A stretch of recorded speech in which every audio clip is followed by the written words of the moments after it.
It's really not fair that like they're banning TikTok, and I know it's dramatic as hell that I'm crying, but I just seen the video of the girl that made the renegade dance, and I'm crying because I read a comment that was like the algorithm saying goodbye to us, and I've been noticing that a lot over the past like week. Like all the trends that came in the beginning are coming back, and it just makes me really sad because it genuinely feels like our parents just came in the middle of a school year and said, yeah, forget all your friends, forget all the hard work that you did at this school, forget everything that you did. You're gonna have to start from scratch.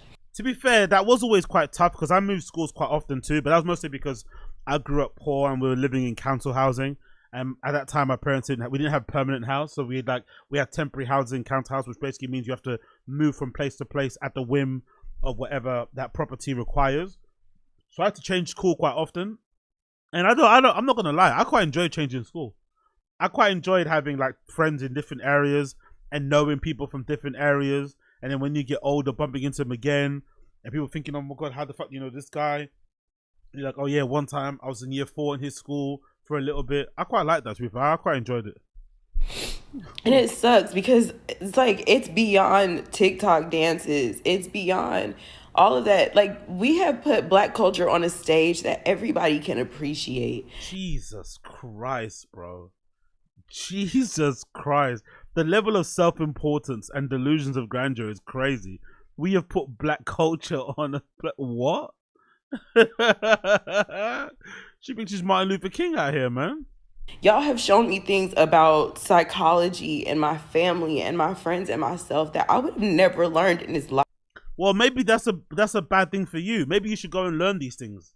Maybe you shouldn't be waiting for some person to say it in front of a green screen with some font underneath them in a really cutty way. Maybe learn some of these things. Maybe I don't know. Maybe read a book. Maybe dare I say read a book. I don't hope it doesn't sound intellectually, whatever. But dare I say read a fucking book. Lifetime. Like, I don't really know. Like, and I know it sounds dramatic to say I don't know what I'm going to do Super without dramatic. TikTok, but like, bro, I really don't know who I'm going to be without TikTok because I could never admit something like this with a straight face. I could never admit, even if it was true. Don't get me wrong. It's like losing your phone. You lose your phone today, or some fucking kid on an e-bike skirts past you and choop, grabs it out of your hand. You're gonna be bummed, especially if you don't have any money or you have any savings. You're gonna be fucking bummed. But am I ever gonna be bummed on social? Am I ever gonna cry? If I cried at home, am I ever gonna stop, put the phone in my hand, turn it into fucking, reverse the camera to the front facing camera, and then start crying on call when I'm talking about it? Never happening. That is pure bozo behavior, honestly. That's a next level addiction to social media, honestly. Next level addiction. I don't know what I'm going to do about TikTok, You're going to be alright, man. It's just a fucking app. You're going to be perfectly fine. You're fine before it, you'll be fine totally after it. a large part of who I have become in the last 6 years and a large part of my growth has come from a lot of the stuff I've learned off of this app. And I really hate to say goodbye. You know what's funny though? I do give her a little bit of credit, a little bit of a bly. I would say the one thing I would miss in social if it did go away are the cooking videos. I don't think I can sit down and watch a cooking show anymore. I think TikTok, social media in general, has completely changed how I watch recipes or how I cook with recipes. Well, if that makes sense. So if I want to make something, I might search for something on social, and you find somebody making it, and they will basically tell you how to make it within 30 seconds. So those things are now like really hard to watch, like a YouTube video that's like 6 minutes long about how to make a particular dish, when there's a girl online that's made that same dish and she put the video together and it's 1 minute 20, So I think that's the thing that they've changed for good that I don't see ever coming back. People just like being happy to show them off in that regard. So that's one person who was really upset about TikTok potentially closing down. Here's another TikTok creator crying as well. And to the U.S. government, I'm never forgiving you for this. And I'm never going to trust you ever again because you just... Honestly, she's like such a baby. Bless this woman. Bless this woman. I'm never trusting you again. You know what though? This is actually good. If you wanna get politically involved and activated, or you're a bit apathetic to politics anyway, when politics impacts your everyday life, suddenly politics becomes important.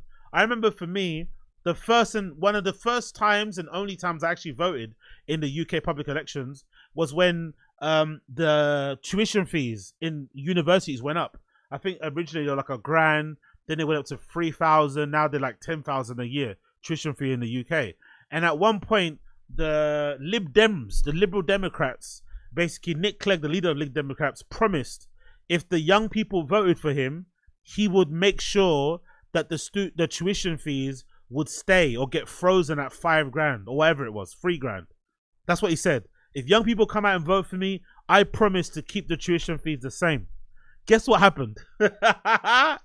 He ended up winning, the vote with the kids. They ended up making a coalition, I think, was it the fucking Tories? Yeah, I think it was the Tories. I think the Lib Dems made a coalition with the Tories, but then the coalition that they made meant that the Lib Dems didn't have enough power to enact the things that they said they were going to enact. So one of the first things he went back on was the promise on tuition fees.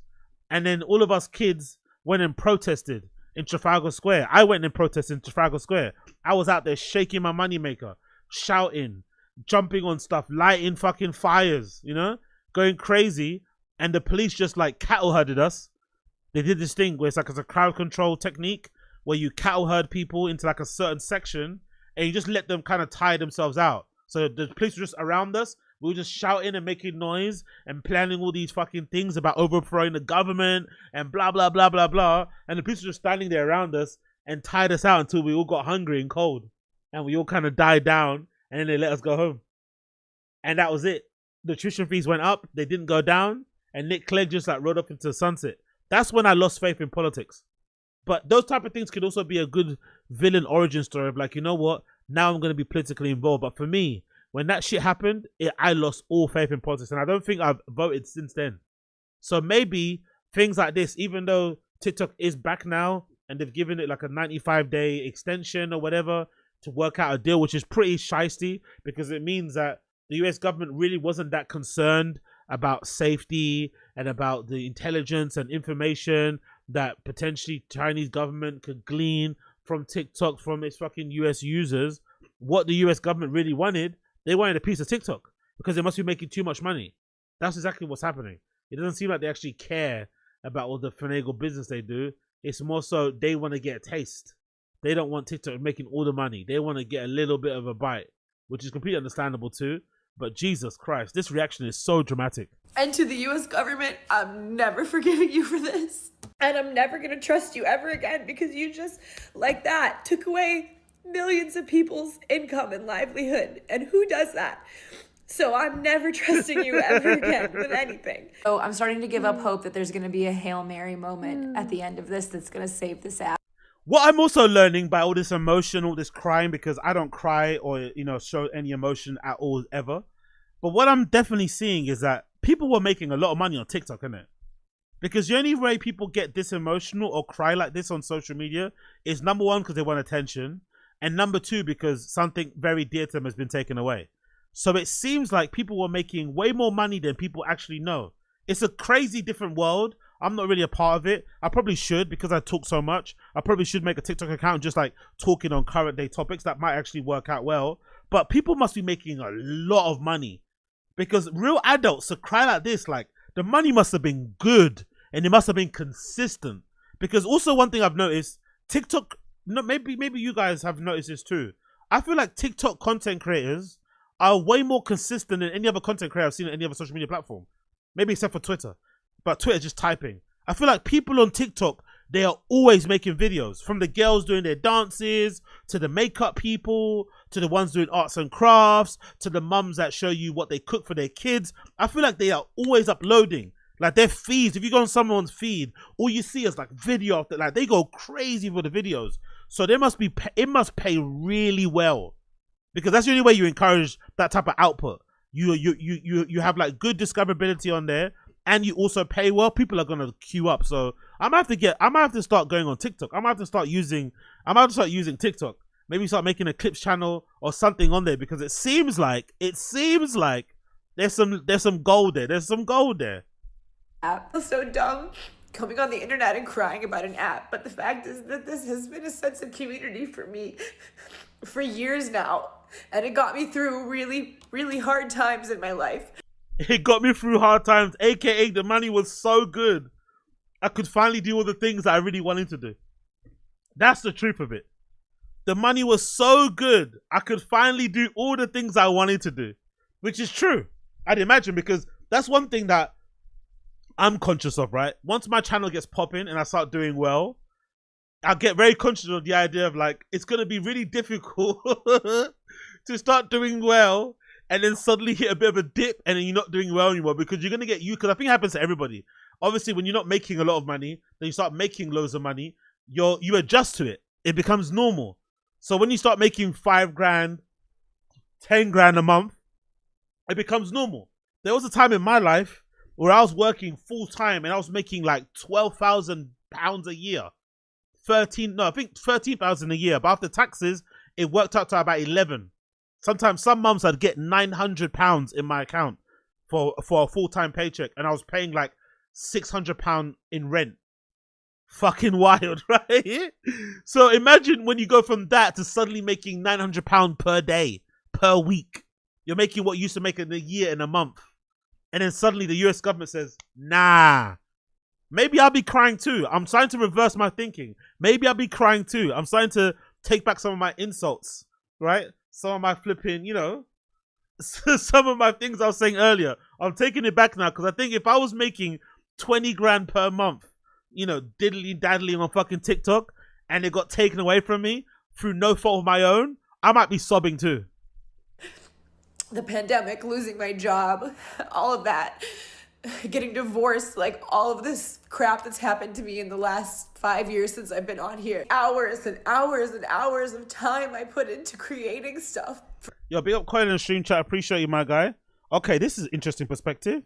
It's good for traffic, but not for money. TikTok also is well documented for shadow banning high performers just to revamp the algo. They ain't crying for loss of money, they're crying for loss of attention, which is way more tragic, to be fair. It's way more tragic and way more bleak that they're crying for loss of attention, loss of an audience, loss of community. That is way more bleak. I'm not gonna lie, that is way more bleak. But I do what I do like about their algo though, TikTok. I feel like whenever I'm on TikTok, the algo, especially if you like engage with the content, that's what usually the algorithm does. If you engage, if you start liking stuff, clicking stuff, whatever, I feel like the feed is really good. They give you things that you actually want to check out. Whereas on Instagram, a lot of the stuff in your feed is like stuff that you don't even give a shit about. It's stuff that's being promoted and paid for or whatever. But I feel like the TikTok feed is actually, if you start engaging with it, it's really good. I remember when I first opened one, maybe it's not the same now. The thing that kind of scared me off, when I first opened a TikTok account, maybe during the pandemic, the first thing I noticed though was that back then when it was in to do like the silhouette challenge, when those girls were wearing that it's almost like a Mardi Gras it's like a flared trouser thing, and they were showing their bums and jiggling when they were walking, when girls were twerking in general. I feel like that was the whole feed, and I didn't even have an account, so it wasn't even like they had my data and information and my behaviors. They had none of that. I remember opening up a blank account, and the first thing I saw on the feed was just loads of like girls who looked like they were suspect, like proper, like borderline barely legal, and it was recommending that content. I was like, what the fuck is wrong with this feed? Why is it recommending me like PDF shit?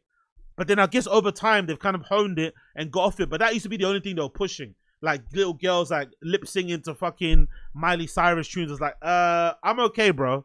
I don't need to see some like, some white girl from Ohio with a fucking dump truck who is clearly under the age of 18 on my feed. No, thank you. For this platform, and I'm not the biggest creator on here. Like, I'm not like, I don't have 3 million followers or 10 million followers, but I do have a platform. It's the biggest platform I have, and I worked really. That's one thing I've also noticed, by the way. People on TikTok have way bigger platforms on TikTok than they have on any other platform. That's the interesting thing I've noticed. Don't know why that is. They're not able to replicate the success of which makes me think, because I've worked for some social media apps in the past, and I know in the back end they can jig anything. So it's making me think, do TikTok on purpose, similar to like Rumble, similar to Kick, do they on purpose tweak so it's like it makes you feel like you got more followers than you actually have, so you stay on the app? Because obviously as a content creator, if you're getting loads of views and loads of engagement, you're gonna start doubling down on the stuff that's getting you the engagement and the views. So if I find out, oh, everyone likes it when I talk about this person, I'm gonna keep making videos on that person. So I wonder if TikTok, because I've heard loads of creators say this, that they don't have the same followers on other platforms. I wonder if they do this on purpose, and they see you making content, they see you making an effort, so they make you feel like you're getting more views than what you're actually getting, and they also give you way more followers that aren't actually legit, because the home of the bots is unfortunately China and shit, so they could easily do that, or they could fiddle with the numbers in the back end. Really hard to make it. On top of that, it's been a source of income for me for going on 3 years now. First, it was just a little bit, but then it got to be more. I'm not like rich off of it, but it has significantly helped my income every month. Hi, Halloumi. And it's been consistent enough that like I've been able to rely on it. So like on top of being just sad that I'm losing. Oh, bless the cat. The cat immediately felt her emotions. The cat immediately could tell she was crying and upset, and came in and gave her a couple of licks. But it didn't work. She's still crying. Bless the cat. My creative outlet and my platform, I'm like worried about like what I'm gonna do financially. And I know like No, but that's also bad. I know we all adjust to different paychecks and different salary increases, but if you start making $5,000 a month, you have to save at least 1,000. And I'm not even the biggest saver in the world, but I've learned in my little life of like saving, even £1, even £10 per month, it goes a long way. If you're making, if you used to make £1,000 at your job, and now you're making 5, you owe it to your future self to save at least 1,000 per month. Maybe even 1,000 every other month. You shouldn't be living paycheck to paycheck. If you're living paycheck to paycheck, making $5,000 a month, you are a real dummy. You are a real dummy. A real dummy, because you could give yourself such a big cushion, such a good little like safety blanket, a safety net. You know, such a good rainy day fund. Saving $1,000 a month for $5,000. Like, come on. But then I'm also not too sure if maybe like it's different in the US. Maybe because you guys pay. I think you pay stuff like every twice a week sometimes, or you get paid twice. I don't know how it works out, but I think if you get paid monthly and you get paid more than $5,000, you should save $1,000. You should save $1,000. It shouldn't be that difficult to put $1,000 and just forget about it and live on the 4. It shouldn't be that difficult to do. But again, maybe it's easier said than done. I'll figure it out. Like I've had to do that a million times in my life. Like I'm an artist, I've had to figure it out a million times, but it just like it sucks that I have to, or that any of us have to. It's so unfair. This is so much more than just an app. Like this is really truly a sense of community that there is nowhere else. Yo, people are really lonely out there, isn't it? Like, I love the fact that, because sometimes you get in life, right?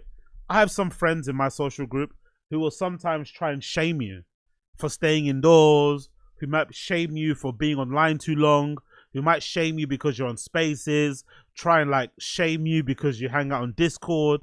But the numbers prove that way more of us are quote unquote lonely and like to spend time indoors or on social media than those of us who say, oh, go outside and touch grass, have some real friends, travel, all this sort of stuff. Most people don't do that.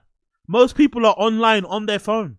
Most people are on social media from the day from the time they wake up to the time they go to sleep. They are on that beat 100% of the time, clearly. So somebody's definitely lying. And I think those adventurer types, the ones that are telling you to always touch grass, the ones that tell you it's so important to do everything to do IRL, they are a small minority, because the numbers don't lie. Most of us are online, on our phones, on social media, and for sure, some of us actually do feel like there's a sense of community in little social media platforms that we're on, whatever it may be. So, although she's crying, it's making me laugh. I believe what she's saying. It actually did feel like a community. She probably knew some of the people that were commenting on her page, people that would DM her. They made connections, became actual friends online and shit, which is probably a stronger friendship than anyone you have like in real life, because you talk to those people all the time. Wild times. On the internet. And like, yes, I'm on Instagram, I'm on Facebook, I'm on Red Note now, I'm on Lemon8. I don't even know what that is, but I have 13,000 followers on there. I've literally only logged in twice. Wow, I'm on Jesus Christ, Red Note, Lemonade, Jesus Christ. She's killing it, man. I'm so popular, but I'm on TikTok. But I know that none of it's going to be the same. I know none of it's going to be the same. So I guess if this goes away, and for those of you that I don't see on the other apps, like, want to say, like, thank you to the community that I've had. Yeah, exactly. Big up Two Swords. That is the modern way, in it. That is the modern way. Big up Two Swords. I'm at work in this stream while driving. That is the modern way. Big up Two Swords. That is the modern way. Big up Zero Cool as well. It, like, if you look like she does and you're making 50k per month, you should be saving 48k because that shit is going away very soon. Oh, that's true. Yeah, to be fair, that's true. That's a very good point. You should be save the majority and live on 2k. I think that's what I would do, to be fair. But I've also, you know, I think it's easier when you're kind of, maybe these people as well, if you're used to making loads of money at your workplace, then you start making more money on social media. It's just the same. But if you're used to just working a regular job like I have rest of my life, for the most of my life, and I suddenly go from making like $1.5 grand at my job, and now I'm making $3 grand on social media, I'm definitely going to save the majority of it, because I know, you know, I'm always going to have that fucking fear that it can be always taken away, right? That kind of poverty mindset, which is a bit toxic, but it serves a purpose. I'm just always shocked at people, because it does happen. It does happen. It's probably more common than probably people think. But there's a lot of people out there that make 100 grand a year and they live paycheck to paycheck. People like that just surprise me. I get it. Sometimes if you make 100 grand a year and you live like in New York or something, that money's not going to go that far. I get it. But it's just the idea of making like that amount a month, like $5 grand, $3 grand plus, and you can't even save like $100 a month. That is insane to me. Like, and you have no idea, you have no concept of like, maybe things can change, maybe circumstances can change, the company might go under. Just give yourself a little black, especially if you're doing social media, because the money, I'd imagine, on social media or on any type of content with sponsors, it might come really, really quickly. It might come a lot, but then there's no longevity. There's no, tomorrow is never promised. You can't think you're entitled to a career on social forever. It's not a thing. I think locals do that, which is always a funny thing. Like the guys at DSP and Wings of Redemption, they always have this idea that it's going to last forever, which maybe it will do for them because they're kind of hated. So if you're hated, you maybe have that constant people always checking up on you and wanting to see your downfall, but they're also kind of fans maybe. But in general, you have to always think the party will end at one point. So maybe saving £100, $100 per month in your paycheck shouldn't be that difficult, but it will help you in the long run. But in it, what do we know? My little community, I had such a small little corner of TikTok, but it was really beautiful. And I really appreciate all of you guys. All the people that comment on all my videos, even when my views were down and I wasn't getting views, people that would comment. And I always saw you, the same people. I know who you guys all are, and I love you all so much. And I'm so appreciative for the time that we've had. And I can't believe I'm crying like this on the internet. It feels like the pandemic. I haven't done this since then. But it feels like I'm losing like a really good friend. I've never cried when I lost a friend. No, actually, I lie. I cried once when some friends said they didn't want to hang out with me. I forgot how old I was. I might have been like 7 or 8. I remember my dad like shouted at me. That was one of the wildest times. Like, I was so upset that my friends said that they didn't want to hang out with me. I ran back. I did like the American thing. I ran back home, ran up the stairs, jumped to my bed. And my dad came in and just started blasting me. Just started going at him. I was like, bruh, I got ditched, man. These guys said don't want to be, why are you shouting at me for? Why you say fuck me for? You just went going in at me to a point where like, I just stopped crying. And I was like, oh wow, okay, cool. Guess I'm a bitch. I guess I did wrong for having feelings. And ever since then, I've been a cold-hearted, mean old THUG. Exclamation mark. We don't cry ever. Yeah. Big up Zero Cool. DSP has like 3 whales who are going to keep donating until the end. Yeah, no, that's true. I've also wrangled that in my brain and come to terms with it, because I fucking hate DSP. Absolutely hate him to my core. He's probably the only person on social media that I hate and routinely root against and want to see him lose everything. But to be honest, he's never going to lose everything. Because one thing I noticed when I've kind of recently anyway, I was like, you know what? I think some of these whales actually get off not only on the control they have over him, the whales that kind of fund his life, but I think they also get off on like proving the doubters, proving people like me wrong, detractors. Like, oh my God, it's finally gonna come to an end. Nah, haha. I gave him the money. Haha, he's still here. Haha, he made his goal. Haha, he's got the fucking DSP eats it's gonna happen. Whatever tries it shit. I think the whales get off on that. They might get off on like proving detractors wrong more so than they get off on controlling DSP and having them like and having DSP, you know, control him like a puppet master. I think so. I think they really enjoy that in a weird way. And also because he's such a fucking freak and such an alien, I'm sure some of these people who are like on the fringes of society probably see a lot of themselves in him. How about, because he's, to any normal person, I think ALT on fucking That Being Said always says it. Anyone that's got a normal, rational brain, if you watch a bit of DSP content, there's no way you can be a fan of him. It's impossible. He's abhorrent. You know what I mean? He's like a completely, you know what I mean? There's nothing redeemable about him at all. He's a complete, unmitigated piece of shit. But I think if you're on the fringe of society and you're also maybe somebody that feels like you're not being seen or heard, DSP in a weird way can kind of be your person. He can be your, lack of a better term, hero, as Brendan Schaub could say. He could be maybe your North Star even, right? So I'm sure those people see that in him and they're going to rally behind him, because if they don't rally behind him, it's like they're not supporting themselves. So if he loses, they lose. And if they continue to support him, they feel like they are also dunking on the trolls, dunking on detractors, dunking on Kiwi farms. So in a way, they won't ever really lose. But I would love to see like those Wings, DSP and Boogie just lose everything. They're such pieces of shit. Do you know what I mean? So, you know, the Boogie with the lying about the cancer, Wings with, you know, the PDF stuff and the other nonsense and how he turns off the stream and mopes and expects money.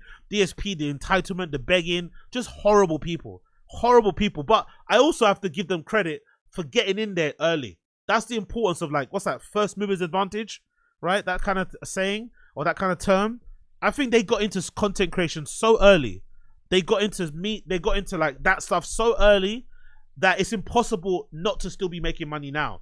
If you were just consistent, like if you started uploading videos in like 2015 and you just kept doing it, you would eventually get success just because you're just around. Not because you were good, not because people think your content was insightful, eye-opening, motivating, inspiring, blah, blah, blah, blah, or useful. Just because you're around and you don't leave, you eventually, you know what I mean? Eventually people will be like, you know what? The algo eventually, you know what? Let's give this guy a boost. Let's give her a boost. And then suddenly here you are with 100K plus subscribers, making over 100K a year consistently for many, many years, even though your content is dog shit like DSP. It's honestly fascinating to watch from the outside in, because any other person wouldn't be able to get away. Like I remember there was actually a stat at one point when DSP was on Twitch. He was like one of the most well-supported content creators on Twitch compared to his like actual numbers. So he didn't have a lot of like viewers, but a lot of the viewers he had were very generous, even more so than other big-time content creators and streamers. Like crazy stats. So like his fans, like he seems to find fans that are redacted, fans who are on the fringe of society, and they also seem to have money. It's a weird combination. Like he always seems to have a couple of whales in his back pockets, and they're always like you know, really weird. They're like, I don't know, they're into like some freaky shit. They may be disabled or whatever mentally. So they got something like, I don't know how it happens, but I guess it's maybe similar to people that, you know, abuse people. Like there's probably something about that kind of like toing and throwing, like the abuser and the person that gets abused. There's some energy or something that kind of attracts them to each other. So maybe if you're a scammer and shit, you just always seem to, you know, attract people that are vulnerable and looking for a way out, looking for a savior. And then, you know, you take a bunch of them and then here you are, you know, suddenly rinsing their fucking savings account. It's pretty bleak. And then last video from the TikTok people crying, and then we'll move on. This is a guy, I think. Has anyone else just been crying on this app all night? Because it feels like we're losing, like, a community. It feels like we're losing... Honestly, man, I rarely cry ever in my life. Like I said, I can't even remember the last time I cried in my adult age. To say that I'm going to cry on social media, I'd rather step out of a window. I'd rather step out of a window, Game of Thrones style, than sit in front of a camera and cry for sympathy, for empathy. Like, no. friends. We're losing like a platform where we learned so much about. I'm sorry, but Americans crying about TikTok because it's a learning platform. Go to school, man. Read a book. Go to like a online learning. There's free, educational resources on freaking YouTube. It's full of them. Lectures, whatever. Amazon is full of cheap books and stuff you can learn on. Like, why is all your learning coming from flipping TikTok? Learning. That's so concerning. So concerning that all people's learning was coming from fucking TikTok. Before that, people weren't learning. What were you doing before? God damn. Things we didn't know about. Opportunities, places to eat, movies to watch, books to read. It's inspiring seeing people talk about how the fish are gonna move somewhere. The fish.